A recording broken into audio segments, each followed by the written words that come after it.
My name is Ryan, and I've always been a shy person, struggling to make friends. With my average looks and lack of athletic talent, I often felt overlooked in the classroom. The girls would even tease me, calling me unflattering nicknames. However, there was one area where I truly excelled: academics. Since I wasn't very social and preferred to stay home, I devoted all my time to studying diligently at my desk. I found great joy in the solitude of learning, immersing myself in my studies. Thanks to this unwavering dedication, I managed to gain admission to one of the top all-boys high schools in the state and consistently ranked among the top 10 students during my time there. This academic success then led to my enrollment in a well-known state university. Nonetheless, after years of solely focusing on my studies, I began to crave a more fulfilling and exciting life. To break free from my monotonous routine, I decided to undergo a personal transformation.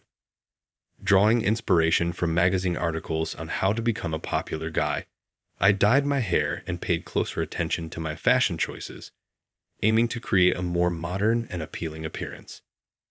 Finishing university, I never took my studies lightly. As a diligent student, I dutifully attended all my classes, endearing me to the faculty. Foresightfully, I had already begun seeking professor recommendations for promising companies. This strategy paid off when a major food manufacturer offered me a position. My parents were delighted by my job placement. The decent salary allowed me to move from my small flat into a more spacious rental.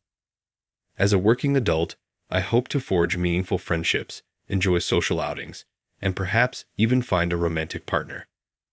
However, my idealistic expectations did not entirely align with the realities I encountered. Despite my professional status, my life lacked the vibrancy I had envisioned. The job itself was neither exceptionally enjoyable nor dull. Many colleagues my age had joined concurrently, but their outgoing personalities and strong communication skills sharply contrasted with my own reserved nature. Feeling like an outsider, I struggled to forge close connections with them. Your significant other is the person with whom you share a close, intimate bond. This individual holds a special place in your life, and your relationship is characterized by mutual care, understanding, and affection. Together, you embark on a journey of companionship, cherishing each other's presence and building a foundation of trust and support. Your girlfriend is the one who walks alongside you, offering a unique perspective and a source of comfort during both joyous and challenging times. She is your confidant, your partner in life's adventures, and the one with whom you can express your deepest thoughts and emotions without fear of judgment. Your girlfriend is an integral part of your life, a cherished companion who helps you grow and navigate the complexities of the world. Eventually, I settled into a tranquil routine, simply moving between my home and workplace. This monotonous lifestyle held a certain serenity, but at the age of 30, everything changed when I was unexpectedly transferred to the sales department. This marked the beginning of a grueling daily grind. I had previously worked in the product department, primarily focused on order processing. It was a solitary role, with only occasional interactions with suppliers, the perfect fit for someone like me, who struggled with communication. This sudden transition to the sales department was a jarring experience, not just for me, but likely for my colleagues as well. It seemed they were short-staffed, but the decision to place me in this position was clearly a poor one. The sales team was filled with bright, outgoing individuals, and I simply couldn't find my place or adapt to the demands of the job. The workload was immense, encompassing client development, negotiations, and the creation of proposals and quotes. Tasks that I was ill-equipped to handle. Being a poor communicator, I found it incredibly challenging to secure even a single contract, leaving my sales performance consistently at the bottom. To make matters worse, I was constantly assigned menial tasks by my boss and colleagues, further exacerbating my discomfort and sense of inadequacy. Here's a paraphrased version of the given text. This month, my colleagues at work expected me to take on a task that I didn't feel capable of handling. Even though I expressed my reservations, they made it clear they thought little of my abilities. Some of the female employees even went as far as to mock me, saying they wouldn't want to be married to someone as dull as me. While my coworkers steadily climbed the corporate ladder, I remained stagnant, just another ordinary, uninteresting employee among many. I guess I'll just keep falling behind the younger, more successful people. Oh well, I suppose that's my lot in life. I resigned myself. Later that day, my boss Tom summoned me to his office with a request. Apparently, one of our employees had made a promise to a client that he couldn't keep, and now the company risked losing that client if the deadline wasn't met. The mistake was serious enough that the employee, who happened to be the boss's son, could be fired. However, since I was new to the department, Tom suggested that I might be able to take the fall instead, perhaps only receiving a warning and a transfer as punishment. I understand you're in a tough spot, but asking me to take the blame isn't right. It's not fair to put that burden on me. I know you're hoping to avoid consequences, but that's not how it should work. Let's find a different solution that doesn't involve dishonesty or hurting someone else. I'm here to help, but I can't cover up for your actions. We need to figure this out together, without resorting to making someone else take the fall. I tried to stand my ground and fight back, but Tom became irate and shouted, "Can't you see you're just a burden? When will you start producing results?" Hearing those harsh words, I felt my heart sink. I no longer wanted to be there. I just needed to leave this job immediately. Tears began to flow uncontrollably. I suppose I had reached my breaking point. Later, the executive Max summoned me and bluntly stated, "If you lack motivation, you might as well quit." I simply responded, "Okay." It felt as though Tom had forced me to resign. Exhausted, I called my mother. She said, "Oh, you've been through so much. I'm proud of you for persevering. Why don't you come home and take a break for a while?" So, I returned to live with my mom. I had left this town because I disliked the rural setting, but she understood and didn't object when I wanted to move to the city. Our family runs a small deli. When I arrived home, my mom greeted me with a warm smile, saying, "Welcome back," and offered me some special chicken wings she had prepared for the shop. Tasting her homemade cooking after so long, I couldn't hold back my tears. My sister told me, "You don't have to push yourself anymore."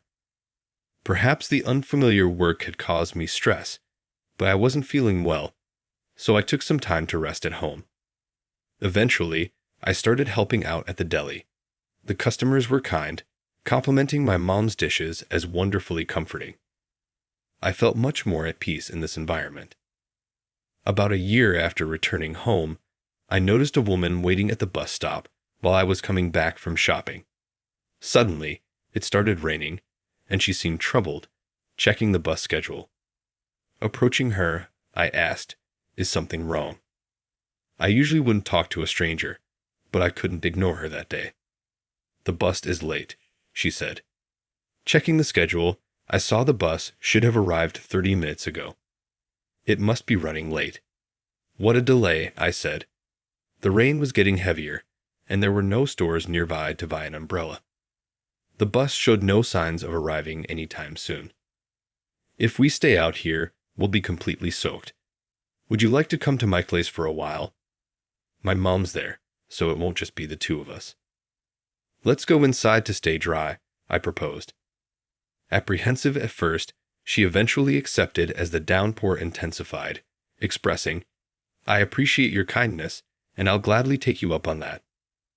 That day's heavy rain flooded the roads, causing substantial damage. The woman couldn't immediately return home. My caring mother welcomed this stranger into our abode. Seeing my mother's friendly demeanor, the woman seemed relieved. Her name was Ava.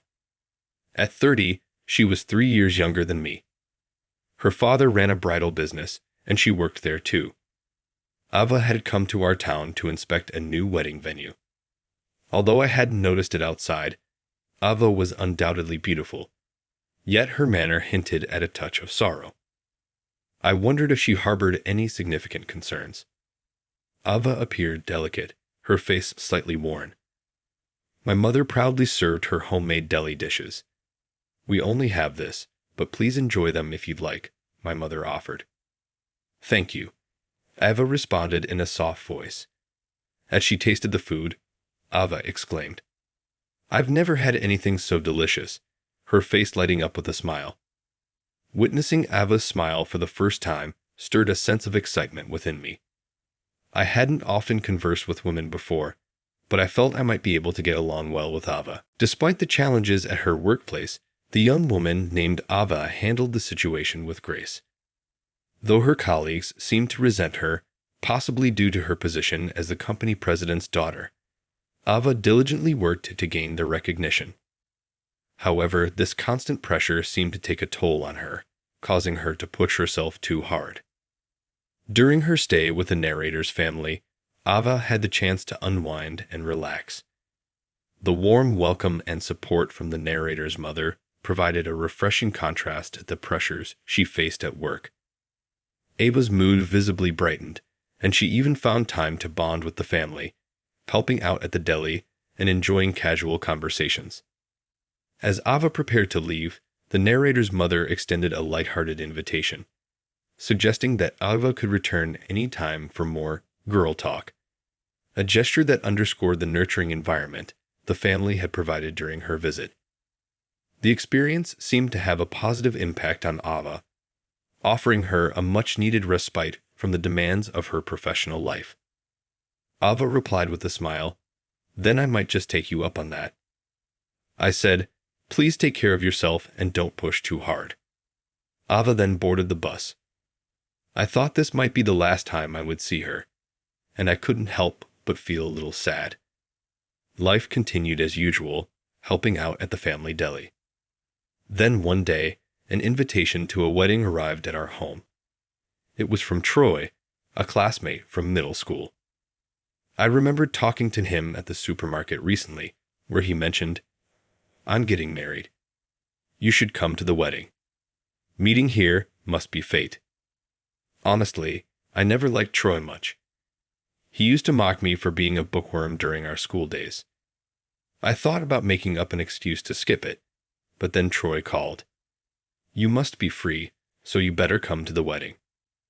Yeah, I replied, unable to refuse. I ended up agreeing to attend. And then came the day of the wedding. At the venue, there were many classmates.